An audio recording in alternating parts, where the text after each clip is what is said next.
इस बीच में कई बच्चों से बात की तो वो क्या होता है कि कई बार आप बड़ा जो है वो गलत प्लानिंग कर लेते हैं। 1 ईयर और 2 ईयर में जो बेसिक फंडामेंटल होता है, 2 ईयर क्या होता है, जैसे आपको लगता है कि कई बार आप अपने बारे में सबसे गलत असेसमेंट करते हैं, तो टाइम मैनेजमेंट का जो फंडा है वो बिल्कुल अलग है। टाइम मैनेजमेंट का फंडा मेरे ख्याल से one of the most difficult फंडा है, हमारा सबसे डिफिकल्ट फंडा है टाइम मैनेज को लेके। सो मेंटरशिप में मैंने एक डायरी मेथड बताया था, आप में से कई लोगों ने देखा होगा, कई लोगों ने नहीं देखा होगा। वो डायरी में अभी चेक कर लूंगा, पता चल जाएगा। कितने लोगों ने सुबह की क्लास नहीं देखी? कितने लोगों ने नहीं देखी? ईमानदारी से बताओ। नहीं, अभी जो रेगुलर क्लास में आते हैं। क्यों, क्या हो गया आज? वो जो मेथड मैंने बताया, अगर उसको आप फॉलो करते हैं तो कभी भी आपको किसी भी दिन सिंगल डे का आपका जो है वो डाइवर्जन नहीं हो सकता। बस उसको रेगुलर करना है, मतलब आप एक एक चीज का हिसाब रख पाओगे कि आपकी एक दिन की प्रोडक्टिविटी क्या है। जो हम टाइम मैनेजमेंट की बात करते हैं, तो टाइम मैनेजमेंट बेसिकली हमें 1 ईयर और 2 ईयर बोथ हमें मैनेज करके चलना पड़ता है। जैसे फॉर एग्जांपल, जैसे अभी बाहर एक स्टूडेंट से बात कर रहे थे कि भाई हमने 2 साल तैयारी की या हम 1 साल का टारगेट लेकर आए, फिर पैसा कम हो गया तो हम 1 साल में करना चाहते हैं। तो बोला अजीब सा आपका सेटअप है। मैंने हमेशा जो है ये बात कही कि जब भी कोई चीज की तैयारी शुरू करो, कुछ भी करो, मैं कह रहा हूं घर भी बनाओ, तो घर कभी तुमने बनाते समय ऐसा सोचा होगा कि चलो पहले हम 2 मंजिला बनाएंगे, फिर अचानक से 1 मंजिल का ड्राइंग रूम छोड़ दिया, छत नहीं डलवाएंगे, दीवारें खड़ी कर देंगे? ऐसा होता है क्या? वो किसी आपके काम का है लेकिन आप यहां करते हैं। अभी बाहर यही चल रहा था। तो 2 साल किसके लिए है? एक्चुअली में यूपीएससी में आज समझो चाहे कल समझो, यूपीएससी में मिनिमम इतना टाइम लग जाता है। उसका सिलेबस की लेंथ ही इतनी ज्यादा है। भले चाहे आप 1 साल इंस्टीट्यूट में रहो, 1 साल अपने आप को रिफाइन करो, तैयार करो, या उसको जो पढ़ा है उसको बार बार रिवाइज करो, या उसको 0 से लेके चलो। कई बार हम बहुत हाइपोथेटिकल, आज की डेट में रील देख के बहुत हाइपोथेटिकल हो जाते हैं। रील सबसे ज्यादा आपका कल्याण कर रहा है आज की डेट में, ये जो शॉर्ट्स और रील्स हैं, कि 1 साल में बाबू आईएएस बन के ये पहुंच जाओगे, लबास ना देखता हूं ढेर सारी पोस्ट और चलती रहती है। बिल्कुल गलत तरीका है। जब भी हम कोई टाइम टेबल बनाए, प्रिपरेशन करें, सबसे पहले हम ये बात क्वेश्चन पूछे, where are we right now, हम इस समय कहां हैं। एग्जाम्पल लेता हूं, इसको बहुत ध्यान से और बहुत ही तरीके से समझो कि टाइम टेबल हमारा बेसिकली क्या है। हम अभी कहां हैं? फॉर एग्जाम्पल हम यहां से शुरू करते हैं, हम अभी कहां हैं?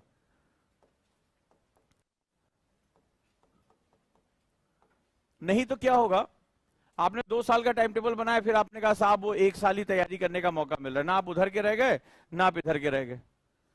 आपने 1 साल का टाइम टेबल बनाया, आपसे प्रेशर डील नहीं हो रहा, अब आप पता चला आपने सारे सब्जेक्ट छोड़ दिए, आप टाइम पास कर रहे हैं किसी तरह से, यहां से टाइम बीते और हम यहां से चले जाए। कई लोगों ने ये किया, आपसे टेस्ट के मार्क्स समझ नहीं रहे, आप 8-8 घंटा पढ़ाई नहीं कर पा रहे, आप गुरुकुल का शेड्यूल फॉलो नहीं कर पा रहे, तो फिर क्या होगा, आप ना उधर के रह जा रहे ना इधर के रह जा रहे। तो आपको सबसे पहले क्वेश्चन पूछना अभी हम कहां हैं। फॉर एग्जाम्पल 2 तरह के स्टूडेंट हैं।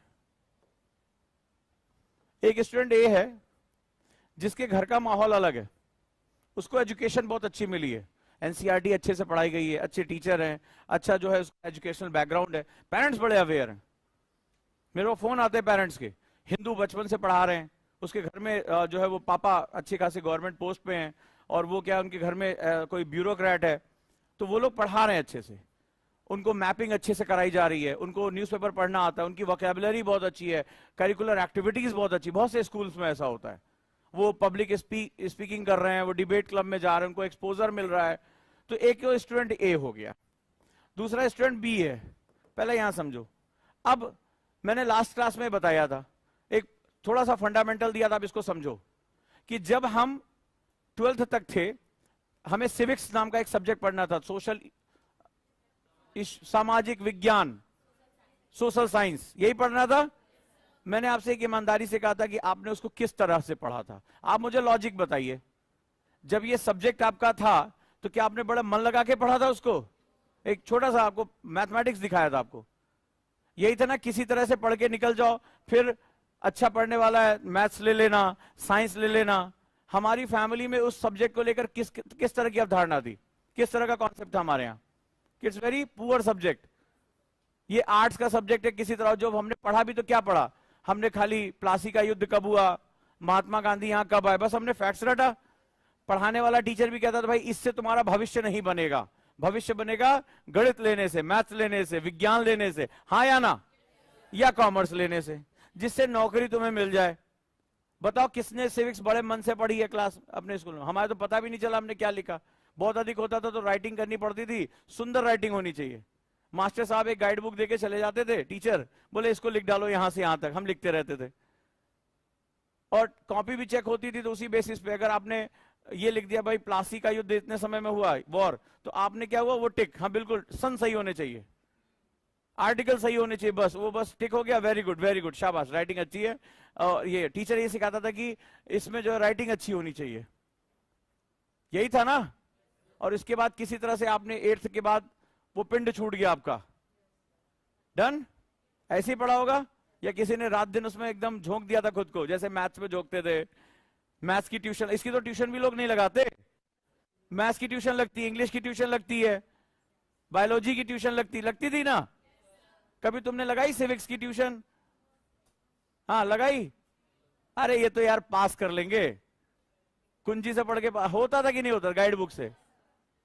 और वही सब्जेक्ट आज तुम्हारे लाइफ को डिसाइड करने जा रहा है, बोलो हाँ या ना। आज यही हिस्ट्री, यही ज्योग्राफी, यही पॉलिटी, यही जो हमारा सारे सेगमेंट्स हैं, यही आज तुम्हारा जो करियर बनाने जा रहे हैं। इसमें भी तुम्हें देश के सबसे टॉप ब्रेन से लड़ाई लड़नी है। अब बताओ, आपको सबसे पहले कुछ टाइम लगता है इसके ब्रेन, जो आपका माइंडसेट है, ये माइंडसेट बहुत बड़ा विज्ञान है, इसको तोड़ने में लगता है, क्योंकि आपको सालों तक ट्रेनिंग करके भेजा गया है कि this is not relevant subject. जब तुम्हारा इसका बेस बनाने का टाइम था तब तुम्हें बताया गया था इसको किसी तरीके से पास करना है। पापा मम्मी भी कहते थे यार इसमें इतना टाइम क्यों लगा रहे हो, टाइम लगाओ जिससे तुम्हारी कल आईआईटी में पहुंच जाओ, कल नीट में पहुंच जाओ, हाँ या ना। ट्यूशन के लिए पैसे भी उसी सब्जेक्ट के लिए मिलते थे जिसका मार्केट वैल्यू है। और उसके बाद जब आप 12th भी कर ले गए तो समाज ने आपको 3-4 कैटेगरी में बांट दिया। ये साइंस वाला है, अच्छे मार्क्स वाला साइंस लेता है, मैथ्स या बायोलॉजी। मीडियम वाला कॉमर्स लेता है, जो सबसे नीचे रह गया उसके घर वाले शादी ब्याह में बताते भी नहीं कि इसने क्या पढ़ाई की है, बीए कर रहा है, आर्ट्स वाला है। ऐसा नहीं कि सब कोई खराब है, लेकिन ये हमारे समाज की हायरार्की है। अब यहां पर क्या है, हमारे माइंडसेट पे बहुत कुछ डिपेंड करता है कि जो सब्जेक्ट लीस्ट इंपॉर्टेंट था आज मोस्ट इंपॉर्टेंट हो गया। आप क्या होता है इसको कॉप अप नहीं कर पाते हो। ये रियलिटी हमें कोई बताता नहीं है कि जिस चीज को सालों तक सिखाया गया था कि ये तुम्हारे काम का सब्जेक्ट नहीं है, पास हो जाना है, किसी तरीके से इसको याद कर लेना है, इससे तुम्हारा करियर नहीं बनेगा, आज यूपीएससी तुमने चुन लिया, वही सबसे इंपॉर्टेंट हो गया।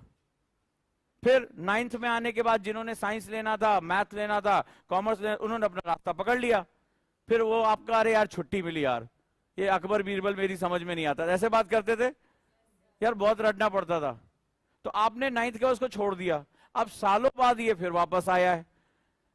अब आप इसको कॉप अप नहीं कर पा रहे हो, क्योंकि जैसे आप इसको टच कर रहे हो यहां पे भी आप क्या करते हो, क्यों आप 360 की क्लास में फंस रहे हो? क्योंकि जब टीचर आपको पढ़ा रहा है तो वो पुरानी यादें आपके सामने आ रही है, यार ज्योग्राफी है इसमें मुझे फैक्ट्स रटने हैं। क्यों हमसे स्टूडेंट कहता है कि सर हमें फैक्ट्स लिखाइए, तो मैं इसमें सोचता था कि जब ये जानता, अगर इसने 4 साल के भी पेपर उठा के देख लेगा, इसको समझ में आएगा सब एनालिटिकल क्वेश्चन आ रहे हैं, तो ये फैक्ट क्यों चिल्लाता है? क्यों ये जो ऐसी बुक्स उठाता है जिसमें फैक्ट ज्यादा लिखे होते हैं, क्यों इससे जब एनालिसिस करो तो इसको नींद आने लगती है? तो मैंने बड़ा जब इस पे बहुत विचार किया, बहुत शोध किया, तब समझ में आया कि ये रूट जो है वो बचपन से ऐसे खराब। मैंने खुद अपना जो एनालाइज किया तो मुझे यही बहुत देर तक याद नहीं आ रहा था कि सोशल साइंस मैंने किस क्लास में पढ़ी थी।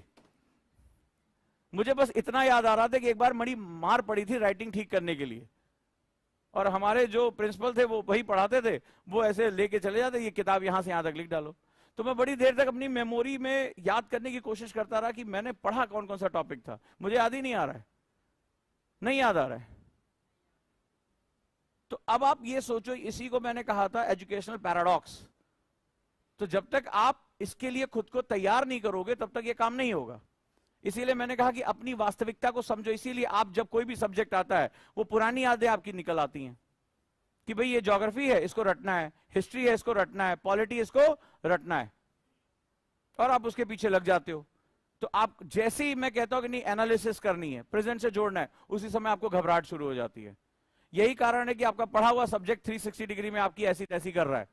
मैं नहीं कर रहा हूं, आप खुद कर रहे हैं कि मैंने पढ़ा फिर भी मुझे नहीं आ रहा है, उसका सबसे बड़ा कारण है कि पढ़ते समय आपकी वो जो 6th 7th 8th क्लास की मेमोरी थी, वो आपकी मेमोरी डीप रूटेड है।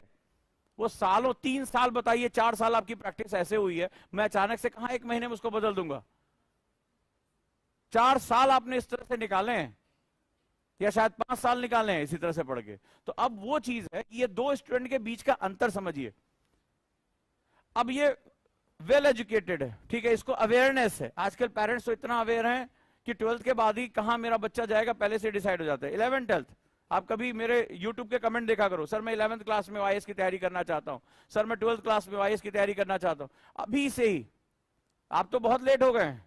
तो अब उस कंडीशन में क्या होगा, जो सबसे इंपॉर्टेंट फंडामेंटल है, उस फंडामेंटल को समझने के लिए हमें यह समझना पड़ेगा कि एक्चुअली हम कहां हैं। प्लानिंग कहां से होती है? प्लानिंग होती है आपकी अपनी पावर से, ठीक है। तो पावर मेरी क्या है, यह समझना बड़ा जरूरी है। अब इन दोनों में कोई बराबरी है? इन दोनों में कोई बराबरी है?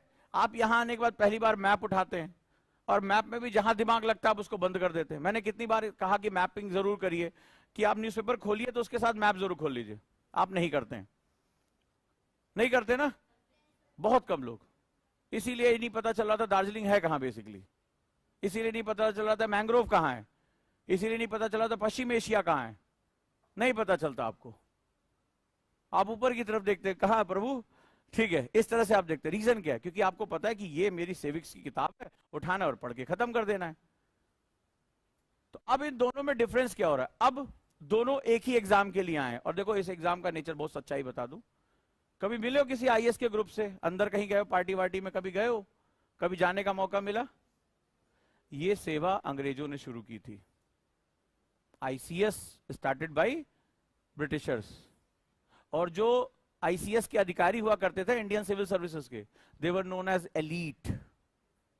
अब तुम्हें वो सच्चाई बताने जा रहा हूं जो तुम्हें समझना पड़ेगा। They are elite.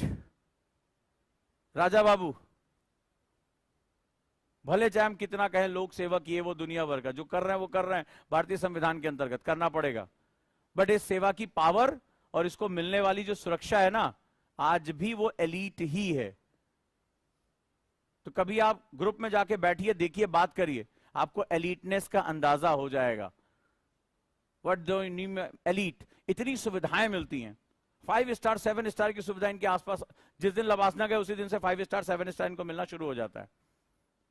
ये थोड़ा ना लॉज ढूंढते घूमेंगे, यहां गए हैं, इनके लिए सारी सुविधाएं वीआईपी होती हैं, सारी। तो ये वीआईपी का जो कल्चर इनके अंदर आ गया है। अब तो कौन नीली बत्ती लाल बत्ती उतर गई इनकी, नहीं तो ये नीली बत्ती किसी ट्रैफिक वैफिक रूल को कुछ नहीं समझते, टोए टोए टोए टोए करते हुए निकल जाते थे। कई बार वो भी नहीं होते, उनके रिश्तेदार होते थे तो भी टोए टोए करते निकल जाते थे। तो ये जो है ये एक वीआईपी कल्चर रहा है, ये एलीटनेस है। सो वो जो चाह रहे हैं वो एलीटनेस ही है। तो एलीट क्लास जो है वो इसके साथ जाता है, मतलब उस तरह से भाव भंगिमा, उस तरह से बात करने का तरीका, सोफिस्टिकेटेड वर्ड में बहुत अच्छे तरीके से बात कर रहे हैं। अब इन दोनों को एक पर्टिकुलर यूपीएससी का एग्जाम देना है। एलीट की लैंग्वेज इंग्लिश है ना आज की डेट में। हिंदी के वर्ड देखे तुमने? हिंदी के वर्ड देखे क्वेश्चन के, जो मैंने भी पॉलिटी के क्वेश्चन कराए थे? तुम हिंदी मीडियम पढ़े हो तो उस क्वेश्चन को पढ़ के बताओ कौन सा है। यही ऑस्टिन की बुक हिंदी में पढ़ रहे हो कि पता तो चल ही रहा होगा, 2-4 पेज तो पढ़े होंगे ऑस्टिन के। कुछ इधर उधर भाग रहा है तो ना तुम इंग्लिश के रह गए ना तुम हिंदी के रह गए। तुम्हारी हिंदी वालों की, अब वो भी बेचारे सोशल मीडिया पे चैट तो करते हैं, तो वो रह गए इंग्लिश के। हिंदी आ रही इतनी कठिन, तो ना वो इंग्लिश के रह गए ना वो हिंदी के रह गए। सो आपको क्या करना होगा सबसे पहले कि हम अभी कहां, इसका तुम्हें अंदाजा लगाना पड़ेगा।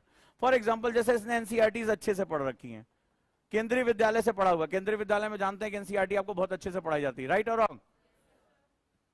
इसके बाद बहुत सी चीजें यहां होती हैं, एनसीईआरटीज हो रही हैं, तमाम तरह की चीजें यहां हो रही हैं, मैपिंग हो रही है, एक्टिविटी हो रही है। ये लोग जाते हैं इधर उधर जाके जो है वो लेक्चर्स देना, डिबेट क्लब में ज्वाइन करना।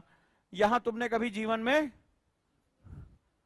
और कम से कम सोशल साइंस के सब्जेक्ट तुमने कुंजी से ही पढ़े हैं, और पढ़ते समय तुम्हें यह भी नहीं पता था कि मैं क्या पढ़ रहा हूं या क्यों पढ़ रहा हूं, बस पास हो जाना है, और वो भी एग्जाम के एक हफ्ता पहले। ऐसे अब तुम लोग हंस रहे, इसका मतलब तुम सच्चाई जानते हो। एग्जाम से एक हफ्ता पहले वो भी किताब फटती थी। क्यों 2 किताबें खरीदना, किसका भविष्य में कोई लेना देना नहीं है। आधा तू रख, आधा हम रखते हैं कुंजी में, ऐसे ही था ना। अब यहां पर आप एग्जाम देने आ गए हो, यहां रीडिंग, राइटिंग, वोकैबुलरी, न्यूज़पेपर पढ़ने की आदत, मैपिंग, ये हमें जरूरत पड़ती है। अब जब ये जरूरत पड़ी तो ये दोनों क्या बराबर हैं स्केल पे? बराबर हैं स्केल पे? मुझे बताओ। अब मैं बहुत बड़ी बात नहीं कर रहा हूं। स्टूडेंट आया मेरे सामने, बोला आईएएस बनना है, प्रथम प्रयास में आईएएस बनना है, ठीक है। मैंने कहा आईएएस को क्या बोलते हैं? बोले भारतीय प्रशासनिक सेवा में जाना है। मैंने कहा लिखो। उसने प्रशासन गलत लिखा। उसको ये नहीं पता चला था बड़ा सा लिखना है, छोटा सा लिखना है। अरे मजाक की बात नहीं है। तुम जिस एग्जाम के लिए आए हो, तुम्हें तुम्हारी इतनी बुरी स्थिति है कि छोटा ही लगना है, बड़ा ही लगना है। प्रशासन में सा बड़ा होगा, छोटा होगा। कई लोग सोच भी रहे होंगे कहीं हमसे ना लिखवा ले। तो ये क्या होता है? ये चीज बताती है कि आपकी प्रिपेयर्डनेस, जिसे हम लोग कहते हैं, वो इक्वल नहीं है। तो फिर जब कंपटीशन जब सेम आएगा तो अपॉर्चुनिटी किसके लिए ज्यादा होगी? ए के लिए या बी के लिए? अब तुम्हारे पास खुद जवाब है।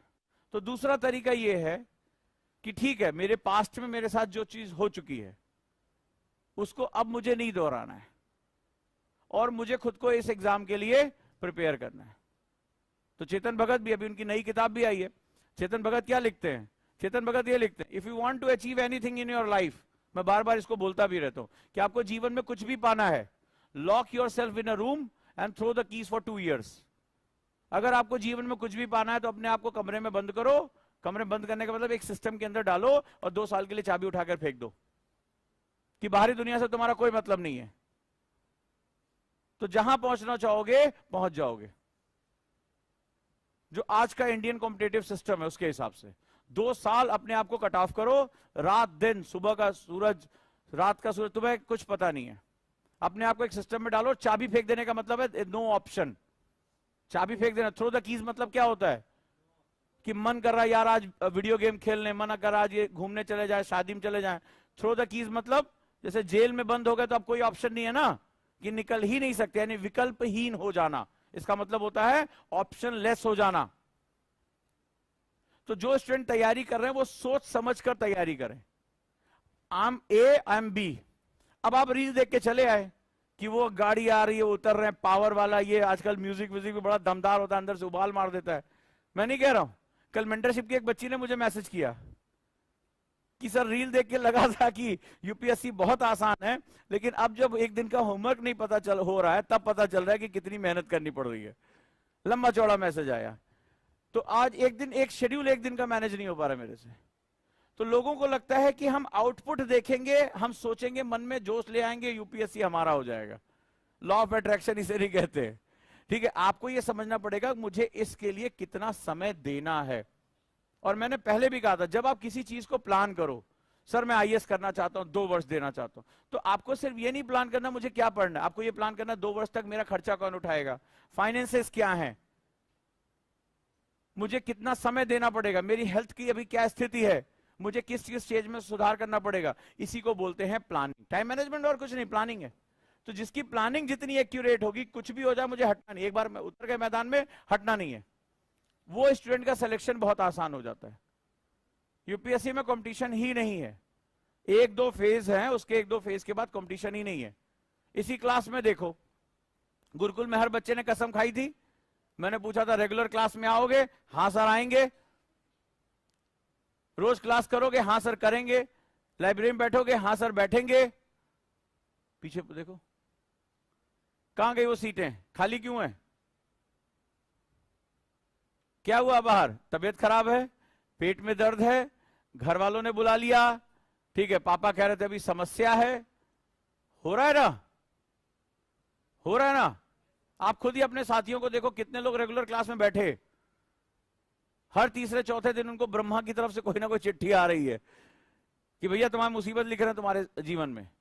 जो घर जा रहा है वो जल्दी आ नहीं रहा है, और आपको बनना आईएएस, तो ये जो थ्योरेटिकल और प्रैक्टिकल के बीच का जो डिफरेंस है ना, उसको आप केवल अपनी स्किल से भर सकते हो और कुछ नहीं।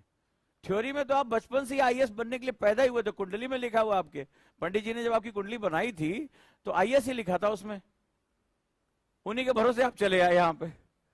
बट उसको आपको कर्म के आधार पर लाना पड़ेगा। अब क्या करना है, आप जो भी हैं उसके हिसाब से टाइम दीजिए। अब जैसे कई बच्चों ने मुझसे कहा, इसलिए बात करना है कि सर 2 साल का कोर्स हम 1 साल में पूरा नहीं कर सकते।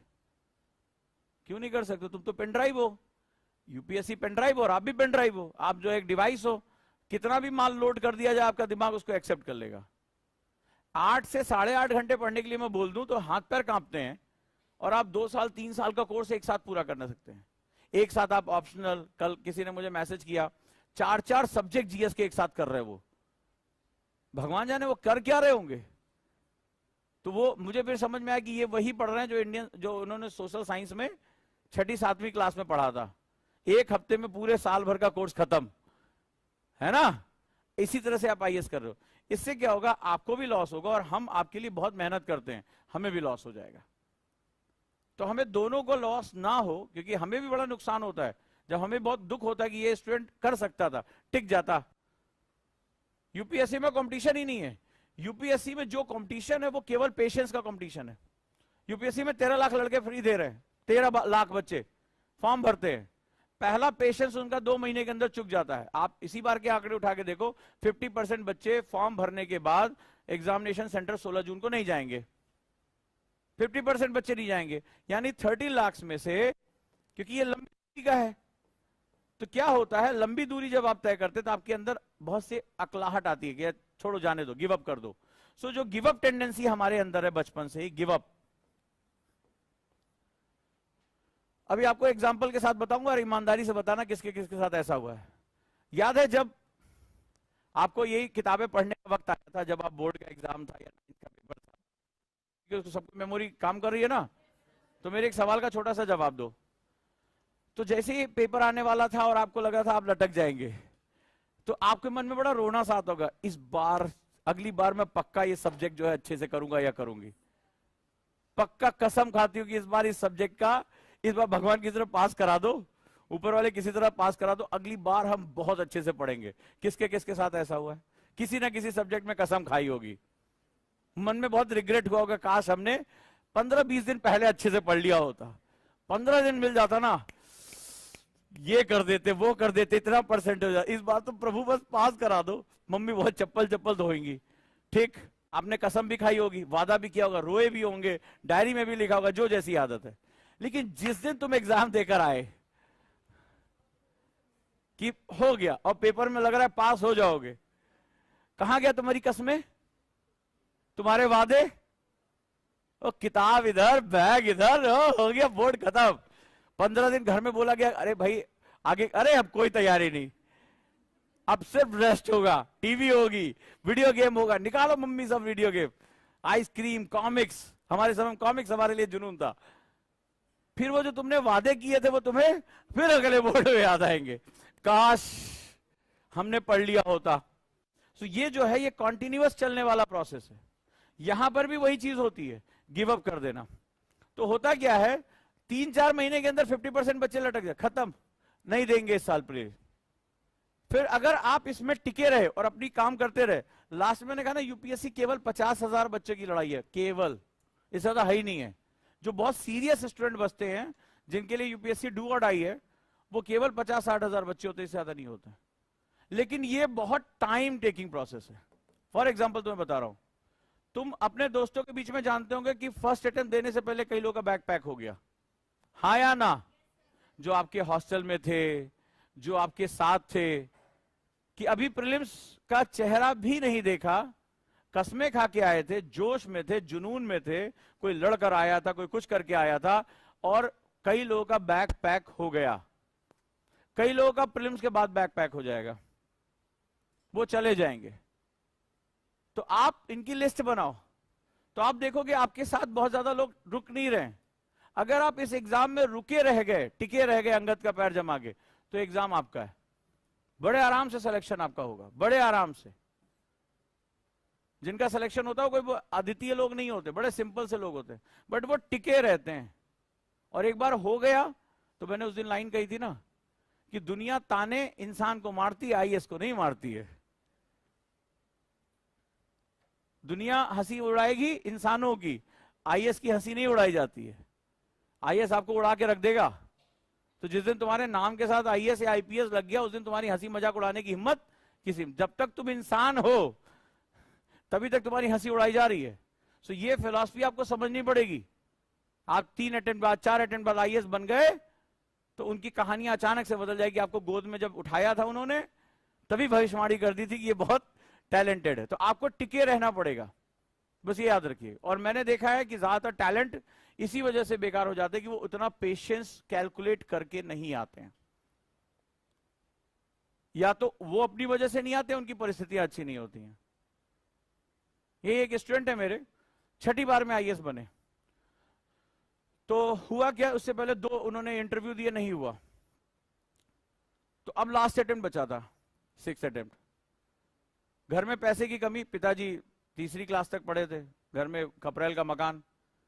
तो उन्होंने कहा कि मैं गिव अप करना चाहता हूं, अब मेरे बस का नहीं रह गया। उसी एक कमरे में बैठे बैठे सालों से मन उब रहा है, शायद मेरे भाग्य में नहीं है कि मैं अब आईएएस नहीं बन सकता। तो उनके पिता ने कहा अभी अटेम्प्ट बचा है? बोले हाँ बचा है, अभी ज्यादा पढ़े लिखे तो थे नहीं। बोले कोई बात नहीं, अभी एक खेत है मैं बेच दूंगा, अगर गए हो ना तो जीत के ही वापस आना। एक प्रयास अभी बचा है ना, अभी बहुत कुछ है, एक प्रयास ढंग से दो, हो सकता है यही तुम्हारा प्रयास हो। हालांकि एकेडमिकली बहुत अच्छे नहीं थे, 12वीं में वो फेल हो गए थे, और आज वो आईएएस हैं। आज वो आईएएस है, वर्किंग है। और अब कोई भी पलट के नहीं उनसे पूछता कि बाबू कितना साल तुमने लिया, बाबू क्या हो गया, मकान, घर की स्थिति अच्छी नहीं थी। Nobody is asking. बढ़िया मकान बनवा रहे हैं, फैमिली बढ़िया शिफ्ट हो रही, विला, मकान नहीं विला कहते हैं उसको, और शिफ्ट हो रही है फैमिली वहां पे बढ़िया। फोटो तो मेरे से शेयर की, देखिए ये किचन इतना बड़ा है, मॉड्यूलर किचन, अब क्या चाहिए। वो और परेशानी के, माता जी बचपन से वही अपना चूल्हा चौका पे काम किया था, अब मॉड्यूलर किचन में थोड़ा उनको हो रही है दिक्कत, ऑटोमेटिक खुल रहा है, ऑटोमेटिक बंद हो रहा है। तो ये पूरा परिवार उन्होंने इकट्ठा करके एक जगह कर दिया। तो सिर्फ एक बार एक प्रयास होता है, आपको ये समझना पड़ेगा। तो मैं बार बार ये नोटिस करता हूं कि लोग गिव अप बड़ी जल्दी कर देते हैं, गिव अप कर दे रहे हैं। आपको गिव अप नहीं करना है, टिके रहिए, कंपटीशन ही नहीं है इसमें। बेकार की बातें हैं, कितने लोग एग्जाम दे रहे हैं, इतने लोग एग्जाम दे रहे हैं, वो देने जैसा दिखाई पड़ रहे हैं। अभी आप 16 जून को मेरी बात चेक कर लेना, पेपर है ना 16 को। इस साल जितने लोगों ने फॉर्म भरा 50% लोग नहीं पहुंचेंगे, 40% तो डन है अभी से ही।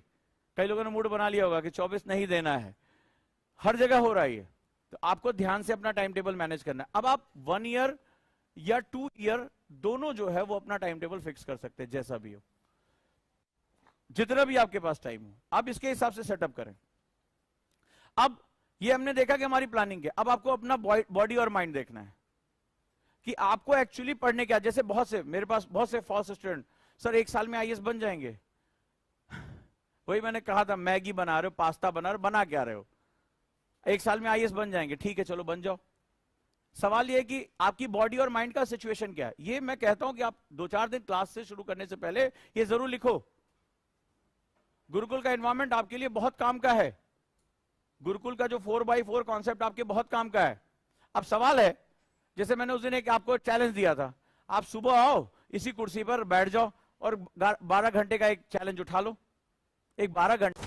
हाय, क्या आप भी आईएएस की तैयारी करना चाहते हैं? क्या आप पीसीएस की तैयारी करना चाहते हैं? बहुत दिनों से आप स्ट्रगल कर रहे हैं, लेकिन इसके बावजूद भी आपको सफलता नहीं मिली। भागदौड़ करने के बावजूद भी आपको कोई सॉल्यूशन नहीं मिल रहा। सिर्फ आपका टेंशन बढ़ रहा है, आपका पेशेंस जवाब दे रहा है। इसी टेंशन को दूर करने और आपकी हर एक समस्या का समाधान लेकर आए हम, यानी ओजांग गुरुकुल कैंपस। यहां हम आपको सिखाएंगे आईएएस और पीसीएस जैसे एग्जाम की तैयारी कैसे आसान तरीके से की जाती है, कैसे डिसिप्लिन फॉलो किया जाता है, कैसे अनुशासन रखा जाता है। अगर आप भी चाहते हैं हम आईएएस और पीसीएस बने और अपनी जिंदगी के सारे सपने पूरे करें, तो अभी ज्वाइन करें Ojang Gurukul campus. Because when we support the word selfless, the whole universe will support you endlessly.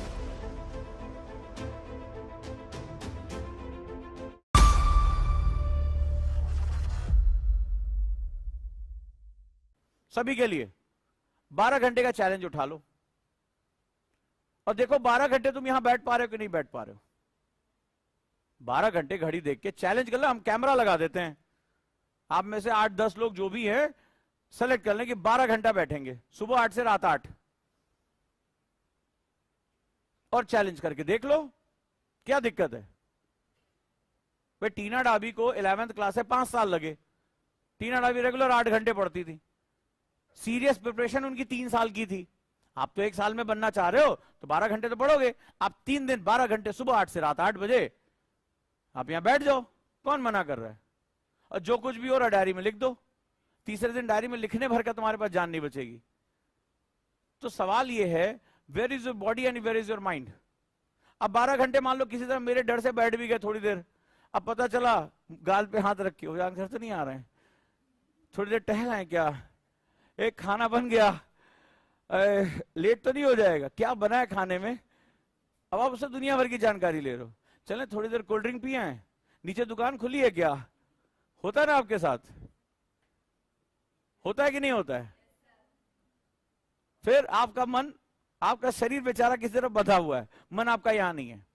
तो जब तक आपकी बॉडी और आपका माइंड दोनों एक जगह नहीं होगा, बॉडी प्लस माइंड, तब तक वो आपके 8-9 घंटे 10 घंटे बैठने का कोई मतलब नहीं। टाइम टेबल हम बनाते हैं, ऐसा लगता है दूसरे को दिखाना है कि कौन कितना क्रूरतम टाइम टेबल मुझे दिखाएगा, मैं उसको अवार्ड दूंगा कि आपने तो सर सांस भी लेना बंद कर दिया 24 घंटे, very good, keep it up, आगे बढ़िए। लोग ऐसा टाइम टेबल बनाते हैं। तो आपको अपने हिसाब से, अपने लिए बना रहे हो ना, वेयर यू आर। अब सपोज दैट मैं आपको एक मैथमेटिक्स देख रहा हूं, अगर आप 6 बॉडी एंड माइंड दोनों के साथ आप एक एवरेज निकालो, जो मैंने आज डायरी मेथड सुबह बताया बस वही कर लो। तो उसमें मैंने आपको प्रोडक्टिविटी बताया कि 1 घंटा बैठो तो that is not calculated as 1 hour, it is calculated as जितने मिनट आपने पढ़ा। और 1 हफ्ते के अंदर आपकी बॉडी माइंड पता चल जाएगा, 1 हफ्ते के अंदर, कि आप बेसिकली 6 आवर पढ़ रहे हो, 7 आवर पढ़ रहे हो, 5 आवर पढ़ रहे हो, रेगुलर पढ़ रहे हो। रेगुलर भी बहुत जरूरी, मान लो आपने एक 36 आवर का जो है टारगेट रखा पूरे हफ्ते भर में, 2 दिन आपने ड्रॉप कर दिया, मतलब आपने पढ़ा ही नहीं, कभी बीमार पड़ गए, कभी कुछ, एक तो बीमार पड़ना बड़ा शौक हो रखा है, तो आपके 6-6 12 घंटे निकल गए। 12 घंटे कैसे पूरा करोगे। तो where you are it is very important, जो भी आप टाइम टेबल बनाओ। अब मुझे पता है कि एवरेज अगर मैं 8 आवर्स पढ़ता हूं या 9 आवर्स पढ़ता हूं तो भी मिनिमम 1 साल मुझे लगेगा। इतना बड़ा कोर्स है, आपको अंदाजा हो गया होगा कि सिर्फ पढ़ना नहीं है, ऑब्जेक्टिव क्वेश्चन लगाने, सब्जेक्टिव क्वेश्चन लगाने, रिवीजन भी करना है, ऑप्शनल भी करना है, एस्से भी करना है। तो अब मुझे एक्चुअल में कितना टाइम लगेगा, ये कर लोगे तो आप अपना पैसा भी बचा लोगे और टाइम भी बचा लोगे। मैं आपका पैसा बचा रहा हूं, क्योंकि 1 साल गलत तैयारी में स्ट्रगल करने में बीत गया, पता चला 1 साल बाद लग रहा है भाई साहब आईएएस हमसे नहीं होगा, अपना पैसा भी बर्बाद किया और टाइम भी बर्बाद किया। तो आपको क्या करना है, टाइम टेबल अपना फिक्स करके चलना है। अब हम क्या करते हैं यहां पे, चलो 4x4 कर लेते हैं। मैंने कहा टाइम बनाओ तो 4x4 का टाइम टेबल बनेगा। जितने भी गुरुकुल के स्टूडेंट हैं इस बात को बहुत ध्यान से समझ ले, 4x4 का टाइम टेबल ही उनका बनेगा, राइट। 4x4 में क्या है, हमारी एकेडमिक्स, इसको रख लियो। एकेडमिक्स में 2 part, GS and optional, both GS plus optional plus news.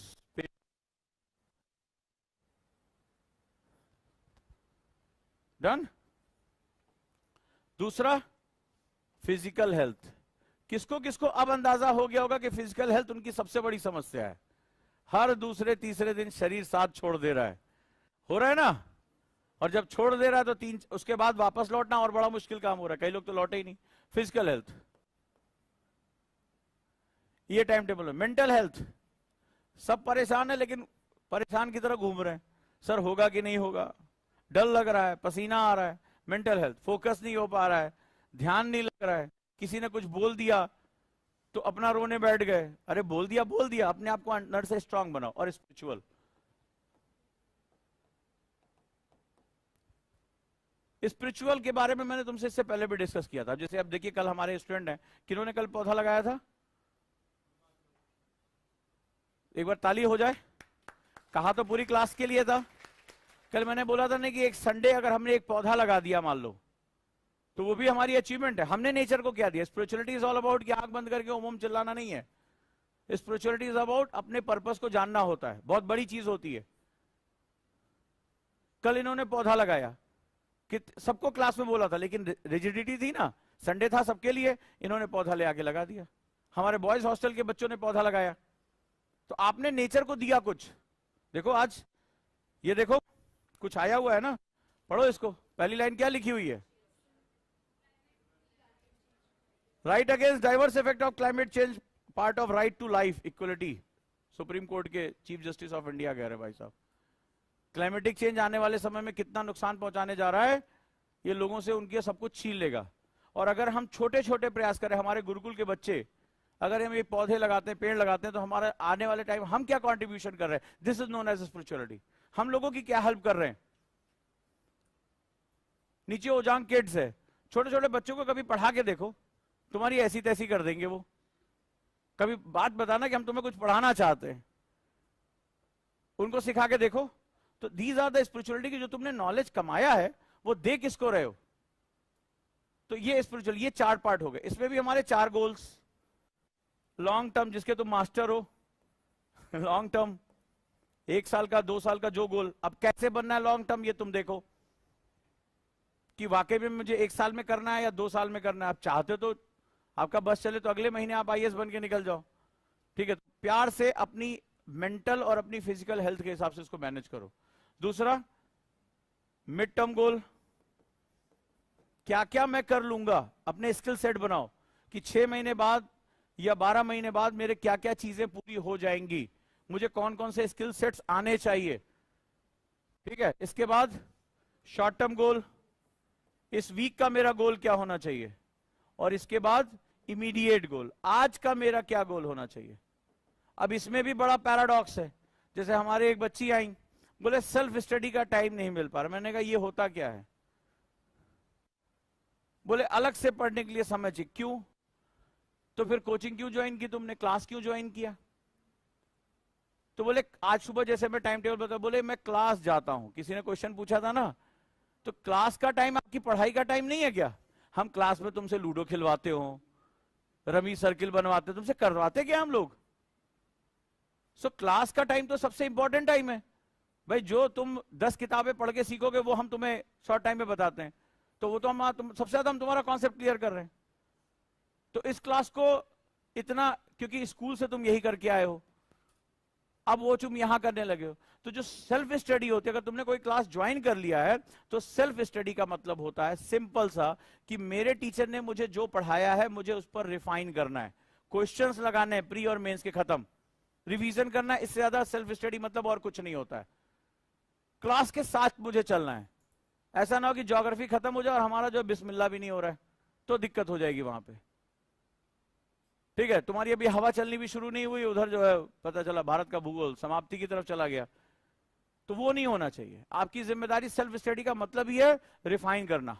तभी तो आपने एक कॉस्ट लगाई है यहाँ पे आने के लिए, तो उसका महत्व तो समझो। और जब क्लास में बैठो तो पूरी ताकत से लिखते रहो जो कुछ भी बताया जा रहा है। तो ये 4x4 का सेटअप आपको तैयार करना है अपने हिसाब से, कि हमें इस तरह से अपना टाइम मैनेज करना। और जो कुछ भी है, एक बहुत बड़ा नियम याद रख लो, टाइम ही तुम्हारा मित्र है और टाइम ही तुम्हारा शत्रु है, दोनों कुछ यही है।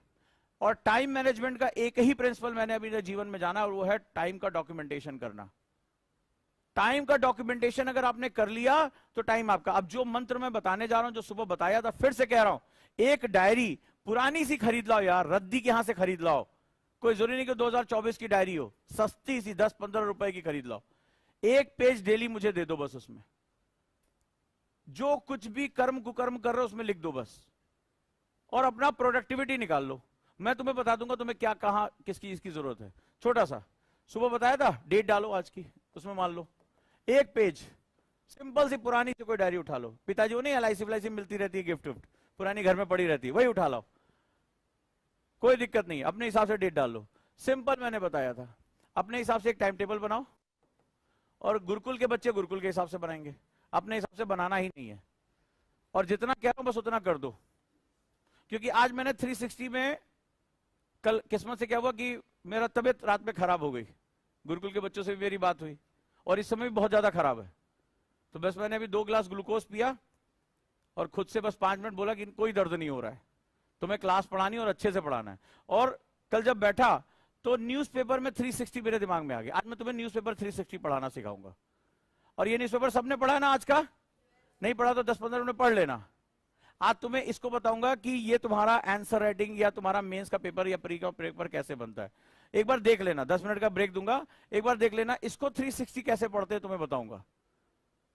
और लास्ट डिबेट से इसमें कितने क्वेश्चन आज के न्यूज़पेपर में ये भी बताऊंगा। तो 360 हम करंट अफेयर्स में यूज कर सकते हैं। आप देखना, अगर अच्छा लगे तो मुझे बताना। तो टाइम टेबल आपने लिखा, टाइम टेबल है ठीक है, 8, 9, 11 से 12 जो भी आपका टाइम टेबल है लिखो। इसके अगेंस्ट जो मुझे क्या चाहिए, प्रोक्रेस्टिनेशन तुम्हारा चाहिए, ठीक है, कि भाई 8 बजे तुम एग्जैक्टली बैठ गए कि नहीं बैठे, या थोड़ा सा टाल मटोल करके 8-10 पे बैठे। तो यहां पर मैंने क्या बताया था सुबह कि आप इसमें एक्चुअल टाइम और लॉस दोनों लिखोगे। एक्चुअल टाइम तुम्हारा क्या है, मान लो तुमने कहा 20 मिनट मैंने पढ़ाई की या 40 मिनट पढ़ा, अपने आप से झूठ नहीं बोलना। तो एक तुम्हारा था टारगेट, टारगेट था कितना, 1 आवर इस शेड्यूल में, आपने पढ़ा कितना, 40 मिनट्स, लॉस कितना हुआ, 20 मिनट्स। ये आपको बनाना है, ये सारे सेटअप में करते जाना है। क्लियर? फिर इसके साथ मैंने आपको बताया था टास्क या टारगेट जो भी है, हमेशा डायरी में पहले से लिख के रखो। ये मेरा टाइम ज्योग्राफी के लिए, मेरा टाइम रिवीजन के लिए, क्योंकि अगर आपने ये नहीं किया ना तो आप पढ़ने बैठोगे लेकिन दिमाग कहेगा हिस्ट्री पहले करें, मूड नहीं कर रहा है, ना न्यूज़पेपर पढ़ लें। कितने लोगों के साथ ऐसा होता है कि अगर वो डिफाइन ना करे मेरा ये टाइम किसके लिए है, तो वो फिर कुछ भी कर रहे होते हैं। ईमानदारी से बताओ, 1, 2, 3, 4, 10, 15 ईमानदार वाले, ईमानदारी से, कि वो पढ़ने बैठ रहे हैं हो कुछ और रहा है। क्लियर? तो टास्क डिफाइन कर लो, और ये काम एक रात पहले कर लो।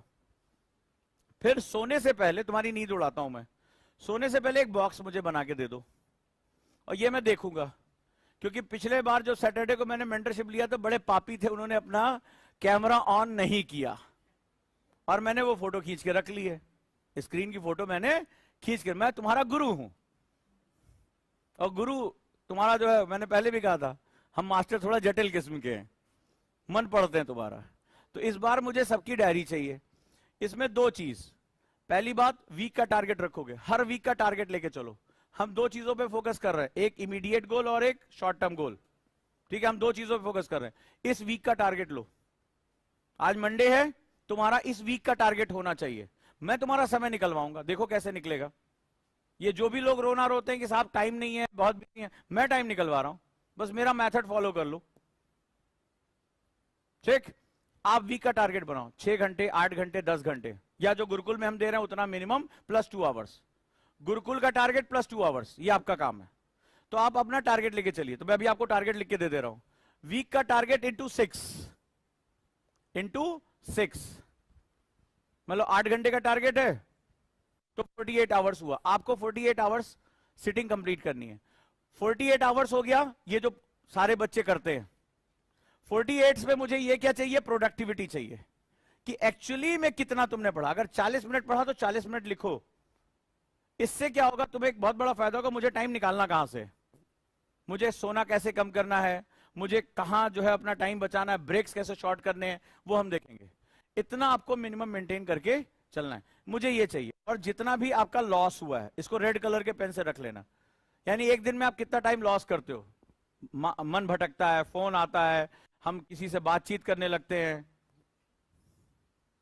तो ये क्या हो गया, ये सारा का सारा लॉस यहां पे कवर करना है। तो ये 2 चीज मुझे डेली चाहिए। एक पेज आप करके देखो, जिन स्टूडेंट ने रेगुलर मेरे कहने पे किया है उनका एक फीडबैक बड़ा अजीब आया है। बोला सर हम इसकी तरफ देख नहीं, क्योंकि मैं इसको प्लॉट कराऊंगा अभी। बोले सर डर के मारे उधर देखने की इच्छा, नींद आनी बंद हो गई कि हमारा कितना आउटकम कितना खराब आ रहा है। हम सोच रहे थे हम पढ़ाई कर रहे हैं और हमारा जो है वो चीजें खराब चल रही हैं। लेकिन आप कब तक भागोगे, आपको अपना टाइम मैनेज करना है। अब जरा देख लेते हैं, अब हमारे गुरुकुल 1 ईयर के जो बच्चे हैं उनका टाइम 5+3 या 4+4 है, याद रखिएगा। चलिए, तो सुबह 10 बजे से उनकी क्लास है, 10 to 12 उनकी पॉलिटी है, ठीक है। अभी जो वीक डेज के हम बात कर रहे हैं, वीकेंड्स के बारे में बाद में बात करेंगे। इसके बाद 12:15 मेरी क्लास है, इसमें एक क्लास और ऐड ऑन हो जाएगी, या तो पॉलिटी एक्सटेंड हो जाएगी। ठीक है। 1:30 मेरी क्लास है 360 की, ये क्लास है, इसमें पूरा आउटकम तुम्हारा आना चाहिए। इट मे बी कि हम इसको एक्सटेंड कर दें, ठीक। ये इसके बाद आप लंच के लिए चले जाएंगे और 1 घंटे अपना रेस्ट किया, जो भी करना है। इसके बाद आप लाइब्रेरी के लिए बैठ जाएंगे। मैं देख रहा हूं कई लोग भाग जा रहे हैं, सिटिंग देनी है आपको, बैठो यार, यहां पे घूमते फिरते हम अपना आ जाएंगे, कोई दिक्कत नहीं है।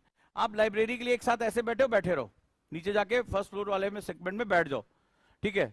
चाहे वो न्यूज़पेपर पढ़ना हो, रिवीजन करना, इसमें रिवीजन का टाइम आपका जरूर होना चाहिए।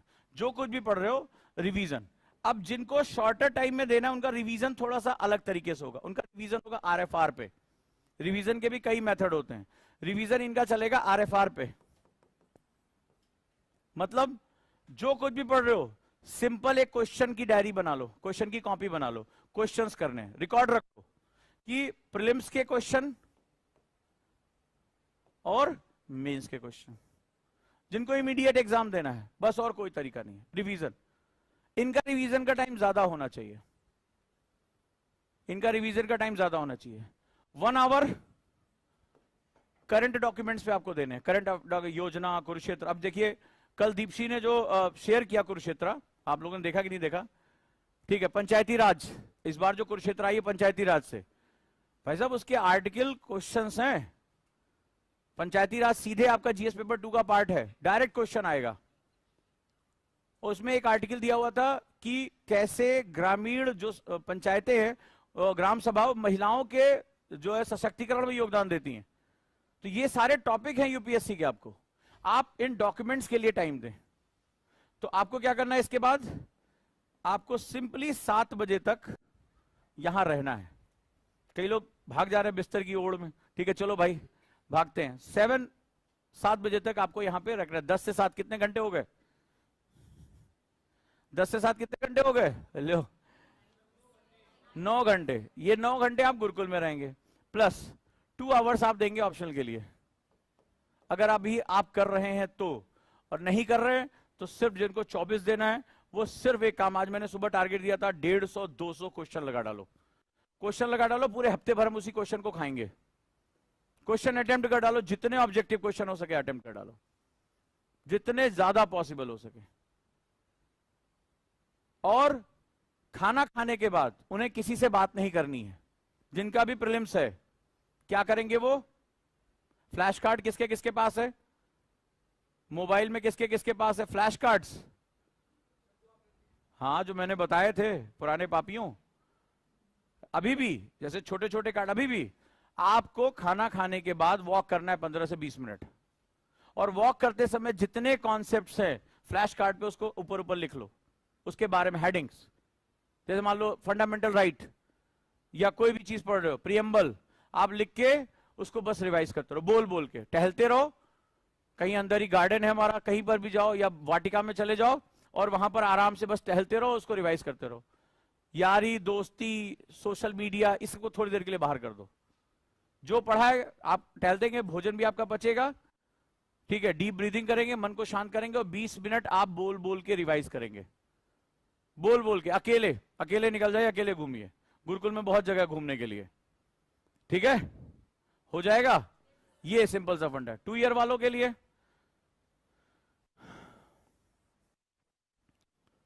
ये मॉर्निंग में लाइब्रेरी में बैठ जाएंगे, बड़े आराम से घूमते रहते। ये भी इनकी मॉर्निंग लाइब्रेरी शुरू हो जाएगी। कैंपस में 8 घंटे रहेंगे वो, ठीक है, कैंपस में वो 8 घंटे रहेंगे। मेरी 360 से उनकी क्लास शुरू होगी और शाम तक उनकी क्लास जाएगी, ठीक है। 6:30 बजे 7 बजे तक वो क्लास जाएगी। तो ये आपको मॉर्निंग में लाइब्रेरी का सेशन है और इवनिंग में ये। जिनका इमीडिएट है वो मॉर्निंग में क्लास करेंगे और शाम को लाइब्रेरी करेंगे। डन है? तो गुरुकुल इसीलिए आपको अब खींचेगा 8 से 9 घंटे। लेकिन ये डिसिप्लिन मैंने पहले भी कहा था कि अब आप थोड़े से बड़े हो गए हो शारीरिक रूप से, तो हम बहुत ज्यादा कुटाई पिटाई करने में थोड़ा सा हमें आनंद तो आएगा, आपको नहीं आएगा। आप इसको दिल पे ले सकते हो, हर्ट हो सकते हो, क्योंकि पिछले कई सालों से आपकी कायदे से कुटाई पिटाई हुई नहीं है। तो आप डिसिप्लिन के लिए स्वयं से आगे आओ, क्योंकि ये सारा जो हो रहा है वो किसके लिए हो रहा है? थोड़ी देर के लिए सब जो किसके लिए हो रहा है। और अगर तुम सब कुछ खुद के लिए प्लान कर सकते थे तो यहां आए क्यों? एक सवाल है। और यहां अगर तुमने गलती की तो जो आदमी गलत डिसीजन ले रहा है वो अपनी गलती पे पश्चाताप क्यों नहीं कर रहा है? दोनों चीजें। और अगर यहां आ गए हो तो यही के हिसाब से चलो ना। हम सेल्फ स्टडी करेंगे, हमें अपने रूम में स्टडी करने, हमें पता है तुम्हारे रूम में कौन सी स्टडी होती है, ठीक है? कैसे आप दीवार के सहारे पीठ लगा के बैठते हो, धीरे धीरे धीरे धीरे कब आपके खर्राटे जो है कमरे में गूंज रहे होते हैं, है ना? कितनी देर चकल्लस चलती है, बैठके होती हैं, वो सब नहीं करना है। बॉडी को आदत डालो। तो ये टाइम टेबल सबके लिए समझ में आ गया? तो 2 ईयर वाले भी सुबह आ जाएंगे लाइब्रेरी में, और उनका फर्स्ट हाफ में लंच के बाद उनकी क्लास शुरू हो जाएगी। क्लियर? और आप लोगों का, आप क्लास करेंगे और फिर यहां से जाएंगे नहीं। बस एक चैलेंज दे रहा हूं, 12 घंटे बैठ तो जाओ एक दिन, पता चल जाएगा। इतना पढ़ना पड़ेगा तुम्हें एक साल, 12 घंटे तुम्हें रेगुलर पढ़ना चाहिए, 6 दिन कम से कम मिनिमम। अब तुम देख लो कितने दिन लोग बैठ सकते, कितने लोग बैठेंगे 12 घंटे चैलेंज में? हम वीडियो लगवा दें? हमारे एक बड़े मेधावी छात्र ने कहा कि सर मैं 75 डेज का चैलेंज ले रहा हूं गुरुकुल में। तो मैं सोच रहा हूं 3 चैलेंज कर देते हैं गुरुकुल में। एक 75 डेज स्टडी चैलेंज, एक हमारे स्टूडेंट बहुत अच्छा योग करते हैं, सूर्य नमस्कार चैलेंज इनका कर देते हैं। 75 डेज में आप कितना सूर्य नमस्कार कर सकते हैं। और एक मेडिटेशन का चैलेंज शुरू कर देते हैं स्पिरिचुअल एंड मेंटल हेल्थ को लेके। ठीक है, तो ग्रुप बना देते हैं कौन कौन चैलेंज अपना डील करेगा। रेडी? तो 12 घंटा बैठे गुरुकुल में, आ जाएं सुबह किसी दिन 8 बजे आ जाएं, और रात में 8 बजे तक। पक्का? देख लो, एक पेपर पे साइन कर दो और घर वालों को बता दो कि जो भी कुछ होगा उसके जिम्मेदार हम स्वयं हैं। 12 घंटा चैलेंज लोगे? रेडी? तो चलो, कब से शुरू करें? मंदिर मस्जिद जहां जहां जाना है चले जाओ। देखो कुछ लोग सोच रहे हैं ईद के बाद रखिए जरा, है ना? वो देखो मैं मन पढ़ता हूं भाई। हाँ, क्या हुआ? कब से? कब से? अब कोई जवाब ही नहीं दे रहा। रुद्र, कब से? हैं? क्यों? 12 घंटे पढ़ोगे तो पढ़ाई से दूर थोड़े न हो जाओगे। 12 घंटे नहीं पढ़ा जाएगा, फिर इतना ज्ञान क्यों? भाई जिनका 24 में एग्जाम है, जिनको जून में एग्जाम देना है, उनके लिए तो ये 12 घंटा कम है। उनकी आंखें इस समय सूजी होती हैं, वो 4-5 घंटे ज्यादा सो ही नहीं पाते हैं। उन्हें नहा, इस समय जो है सीरियस स्टूडेंट उसका चेहरा ही अलग होता है इस समय। ये जो तुम बाल में एकदम चमक उमक डाले हो, ये सब होता ही नहीं, हो एकदम पागल से दिखते हैं। दाढ़ी वाड़ी बड़ी होगी, आंखें सूजी होंगी, पैजामे में घूम रहे होंगे एकदम। इस समय उनकी बस केवल और केवल पढ़ाई चल रही है, जिनको सीरियस इस समय एग्जाम देना है। और तुम्हें 24 देना, तुम कह रहे हो 12 घंटा नहीं पढ़ा जाएगा। क्या बोला था अभी देखो सामने हो जाएंगे, सब प्रैक्टिकल दिखाते हैं। देखो बताया था ना अभी थोड़ी देर पहले कि ज्यादा लोग एग्जाम, एक कैंडिडेट तो डाउन। कितने लोग 12 घंटे चैलेंज में बैठना चाहोगे? चलो एक पेपर पे साइन करते हैं, पक्का? बैठते सुबह 8 से रात 8, घबराना नहीं है। पहली बात तो पता चल जाएगा कितनी देर फोकस हो। और एक डायरी लेना, जो कुछ भी हो रहा है वो लिखते जाओ, ठीक है? खूब क्वेश्चन लगाएंगे, खूब पढ़ेंगे, रिवीजन करेंगे। 12 घंटा कुर्सी से चिपक जाना है। पक्का? गुरुकुल चैलेंज शुरू, और मैं रिकॉर्डिंग कराऊंगा। पक्का? तो चलो आज अभी एक पेपर फाड़ो, और जो लोग नाम लिखना चाहते हैं स्वेच्छा से अपना नाम लिखें। हैं? अब चेयर क्या करोगे? क्यों? यहां बैठना है 12 घंटा, सुबह 8 बजे यहां से ये खुल जाएगा। आप चाहे तो रूई की गद्दी बनवा लें, ये मैं आपको सुविधा दे रहा हूं। आप एक जो है वो जाके 100-150 रुपए का फोम आता है, आप ले लें, मैं आपको इतनी सुविधा दे सकता हूं। हैं? बस हो गया, आप एक फोम लेके घूमे और अगर आप 12 घंटा बैठेंगे तो आप ऑटोमेटिकली फोम हो जाएंगे। आप ट्राई तो करिए। कितने लोग हैं चैलेंज में? अब देख रहे हैं हाथ कम। पक्का? सुबह 8 से रात 8? पक्का? डन? चलो, गुरुकुल के स्टूडेंट इतिहास रचने जा रहे हैं, ठीक है? हैं? हाँ, ब्रेक मिलेगा, ब्रेक, स्ट्रेचिंग। ब्रेक में मैं बताता रहूंगा तुम्हें क्या करना है। आपको कुछ भी हो जाए 12 घंटा इस चेयर पे बैठना है। डन? सोच लो, 5 मिनट का टाइम दे रहा हूं। 360 की क्लास शुरू होने जा रही है, ठीक है? आज वैसे भी काफी लोग जो है इसमें पिटेंगे, तो आज इससे पहले पेपर पे नाम लिख के दो। 12 घंटा चैलेंज कौन डील करेगा? क्या चाहते हो?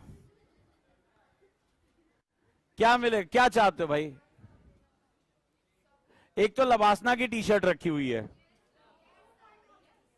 एक लबासना की टी शर्ट रखी हुई है, 2 है मेरे पास, और लबासना का साइन किया हुआ कार्ड है जो उनका हेरिटेज कार्ड होता है।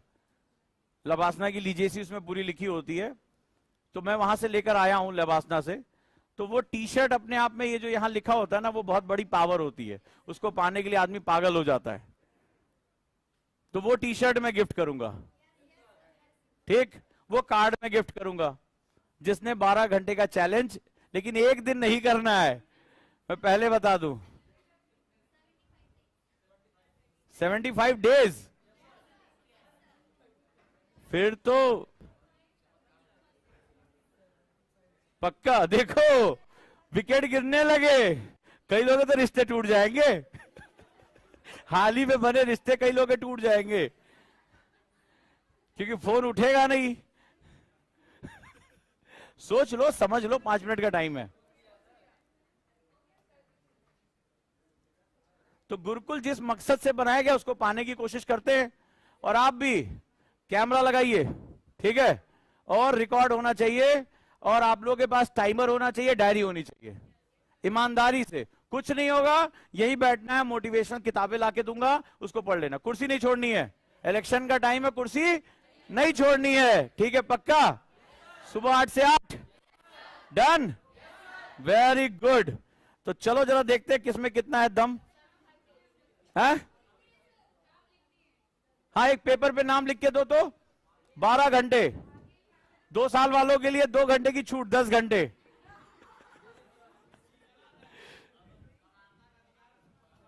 अरे तो लॉ ऑफ इक्वलिटी और लॉ ऑफ इक्विटी दोनों होती है ना, न्याय के समय समानता और न्याय की समानता।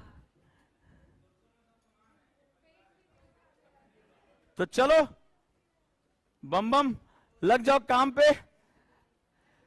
तुम लोग ईद से पहले आओगे, ईद से बाद?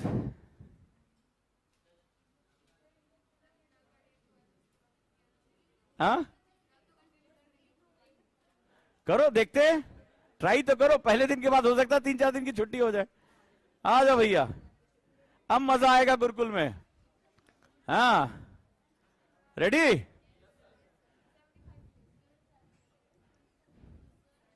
हाँ, यहीं दो बैठे बैठे, जो भी एग्जाम है सब यहीं बैठे बैठे दो, क्या दिक्कत है?